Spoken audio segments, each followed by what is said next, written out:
नमस्कार, मैं हूं मिस्टर स्टॉक। तो दोस्तों आज हम येस बैंक के शेयर के बारे में बात करेंगे, जिससे आपको मालूम पड़ेगा कि येस बैंक के शेयर में इन्वेस्ट करना चाहिए या फिर नहीं। और वीडियो के आखिर में मैं अपना भी ओपिनियन बताऊंगा कि येस बैंक में इन्वेस्ट करना चाहिए या फिर नहीं। तो चलिए विस्तार से जानते हैं। तो दोस्तों येस बैंक के खराब मैनेजमेंट ने जो लोन दिया था उसकी रिकवरी ना होने के कारण बैंक डूबने की कगार पर था, लेकिन सरकार के कहने पर बहुत सारे अन्य बैंकों की मदद से इस बैंक को जिंदा रखा गया। तभी से देखा जाए तो येस बैंक के शेयर के ऊपर हर दिन कोई ना कोई न्यूज़ के कारण सुर्खियों में रहते हुए देखने को मिलता ही रहता है। और मार्केट में लगातार येस बैंक शेयर में एक के बाद एक नए न्यूज़ देखने को मिलता है, जिसके कारण कंपनी के शेयर प्राइस में हमेशा ही काफ़ी उथल पुथल देखने को हमें मिलता रहता है। और दोस्तों जब से येस बैंक के अंदर नए मैनेजमेंट प्रशांत कुमार ने बिजनेस को संभाला है, तभी से देखे तो कंपनी के ज़्यादातर बिजनेस में काफ़ी अच्छी न्यूज़ मिलते हुए हमें नजर आ रहा है। और नए मैनेजमेंट जिस तरीके से बिजनेस को लेकर प्लानिंग के तहत काम कर रहे हैं, इसकी वजह से आने वाले दिनों में भी हमें शेयर में काफ़ी अच्छा उछाल देखने को मिलने वाला है। और साथ ही अच्छी खबर मिलने की पूरी उम्मीद की जा सकती है। और उम्मीद ये भी की जा रही है कि आने वाले समय में कंपनी के शेयर प्राइस में अच्छी ग्रोथ देखने को मिले। चलिए आइए मार्केट में घूम रही येस बैंक शेयर से जुड़ी सभी महत्वपूर्ण खबरों के ऊपर एक नज़र डालते हैं। दोस्तों जो कुछ साल पहले येस बैंक का बिजनेस डूबने की कगार पर खड़ा था, अब देखें तो कंपनी का प्रदर्शन में काफ़ी अच्छा सुधार देखने को मिल रहा है। पिछले कुछ तिमाही रिजल्ट को देखें तो कंपनी ने नुकसान के बदले बहुत ही अच्छे मुनाफे पेश करने में कामयाबी पाई है। मैनेजमेंट की माने तो जिस तरीके से नए नए प्लानिंग के तहत बिजनेस को बढ़ाने के लिए अभी से बैंक काम कर रहा है, इसकी वजह से आने वाले दिनों में बैंक और भी अच्छा रिजल्ट पेश करता हुआ हमें नजर आ सकता है, जिसके चलते येस बैंक के शेयर में भी अच्छी ग्रोथ के साथ इसका असर देखने को मिलने वाला है। दोस्तों येस बैंक लगातार अपने एनपीए को कम करने के लिए एआरसी यानी कि एसेट रिकंस्ट्रक्शन कंपनी को गठन करने की पूरी कोशिश में लगा हुआ है। कुछ रिपोर्ट की माने तो येस बैंक का एआरसी प्लान अंतिम चरण पर है, और जैसे जैसे ये प्लान पूरा होता हुआ नजर आएगा, बैंक के फाइनेंशियल और फंडामेंटल दोनों ही अपने आप काफी मजबूत होते हुए नजर आएंगे। बता दें कि येस बैंक अपने एनपीए को एआरसी को देने के बाद जो भी पैसा मिलेगा वो बैंक अपने बिजनेस को एक्सपेंड करने और डेवलपमेंट पर लगाते हुए नजर आने वाला है, और इससे आने वाले समय में बिजनेस की ग्रोथ और तेजी के साथ बढ़ते हुए नजर आएगा। दोस्तों येस बैंक के नए मैनेजमेंट ने अपने एनपीए को काबू में रखने के लिए लोन बुक को अच्छी डाइवर्सिफाई रखते हुए नजर आ रहा है, और बैंक ज्यादातर उस सेगमेंट में ही ज्यादा से ज्यादा लोन को बांटते हुए नजर आ रहा है, जिसमें एनपीए बढ़ने की संभावना बहुत ही कम है। देखा जाए तो पिछले कुछ सालों में बैंक ने कॉर्पोरेट लोन को काफी हद तक कम करके रिटेल लोन के ऊपर ज्यादा से ज्यादा फोकस करने की कोशिश की है। और ऐसा इसलिए है क्योंकि रिटेल लोन को बाकी लोन के मुकाबले काफी सुरक्षित माना जाता है, और उम्मीद की जा सकती है कि मैनेजमेंट की लोन बुक में अच्छी डाइवर्सिफिकेशन के चलते बैंक के एनपीए में काफी सुधार आने वाले समय में हमें देखने को मिलने वाला है। दोस्तों हर दिन देखें तो येस बैंक के शेयर में कोई ना कोई न्यूज मार्केट में आपको जरूर देखने को मिलती है, जिसके कारण बैंक के शेयर प्राइस ऊपर नीचे होते रहते हैं। बहरहाल येस बैंक के मैनेजमेंट ने दो ग्लोबल प्राइवेट इक्विटी निवेशक कार्लाइल और एडवेंट इंटरनेशनल से लगभग 8,900 करोड़ रुपए पूंजी जुटाने की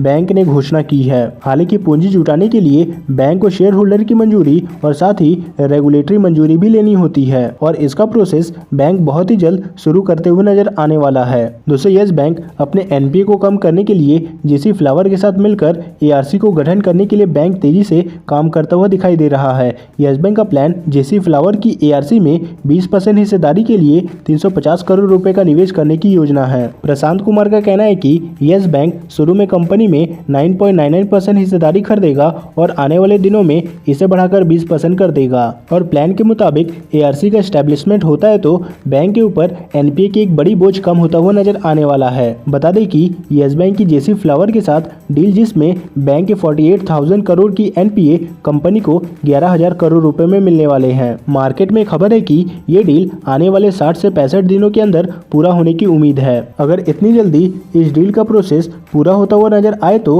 बहुत ही जल्द येस बैंक के बैलेंस शीट बहुत ही अच्छी कंडीशन पर आते हुए नजर आने वाले हैं।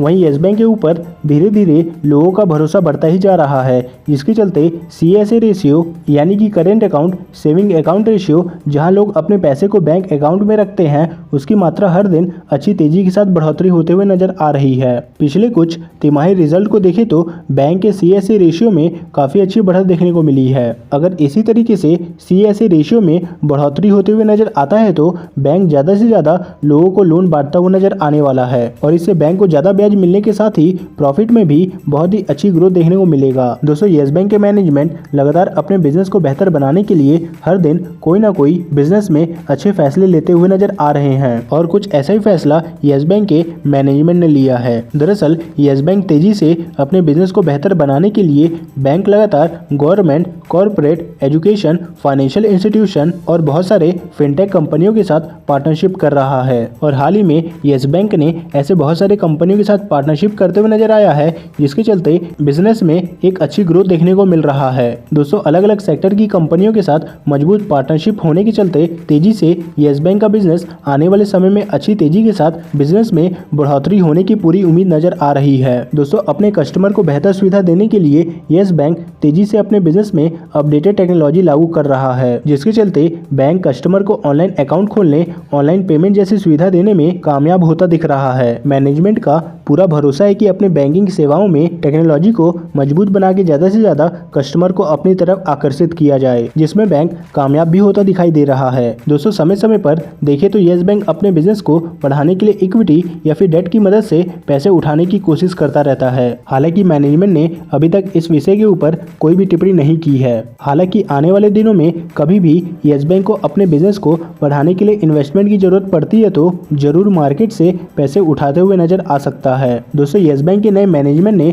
जब से बिजनेस को संभाला है तब से देखे तो बैंक के अंदर एनपीए में काफी सुधार होता हुआ देखने को मिला है और जिन लोगों को भी बैंक अभी लोन दे रहा है उसे अच्छे तरीके से जांचने और परखने के बाद ही लोन डिस्ट्रीब्यूट कर रहा है येस बैंक और इसी वजह से हमें एनपीए में काफी ज्यादा गिरावट देखने को मिल रहा है। अब सवाल ये है कि भविष्य के हिसाब से येस बैंक में इन्वेस्ट करना चाहिए या फिर नहीं। तो देखा जाए तो येस बैंक का फाइनेंशियल धीरे धीरे जरूर सुधर रहा है, लेकिन अभी भी देखा जाए तो बिजनेस में एनपीए की काफ़ी बड़ी रिस्क देखने को हमें मिल रहा है और अगर आप लंबे समय के लिए निवेश करना चाहते हैं तो थोड़ा बिजनेस में सुधार होने का आप इंतजार कर सकते हैं। अब ये सवाल उठता है कि येस बैंक के शेयर में कितने पैसे इन्वेस्ट करने चाहिए। तो दोस्तों येस बैंक के बिजनेस की हालत अभी भी बहुत ही नाजुक स्थिति में है, इसलिए अभी शेयर में बड़ा इन्वेस्टमेंट करना बिल्कुल भी सही नहीं है। अगर आपको निवेश करना ही है तो आप उतना ही पैसा निवेश करें जितना कि डूबने के बाद आपको अफसोस ना हो। अब आप ये पूछेंगे कि येस बैंक का एनपीए रिकवर हो पाएगा या फिर नहीं, तो बता दें कि येस बैंक अपने एनपीए का पैसा रिकवर करने के लिए एआरसी को खोलने की पूरी तैयारी में है, जिसमें बैंक अपने सभी एनपीए को एआरसी को बेचकर पैसे जुटाने की पूरी कोशिश कर रहा है। अब आप ये पूछेंगे कि कब येस बैंक के शेयर में निवेश करना चाहिए। तो दोस्तों जब भी येस बैंक अपने एनपीए को खत्म करते हुए नजर आता है तो इस शेयर में निवेश करने के लिए सही समय रहेगा। तो दोस्तों उम्मीद करते हैं कि आपको सभी सवालों का जवाब इस वीडियो में मिल गया होगा। हालांकि आप कमेंट करके बताइए कि आपको येस बैंक के शेयर में कितने का लॉस या फिर कितने का प्रॉफिट हो रहा है। तो दोस्तों ये तो कुछ अपडेट येस बैंक के शेयर को लेकर। इस वीडियो में फिलहाल इतना ही, मिलते हैं नेक्स्ट वीडियो में।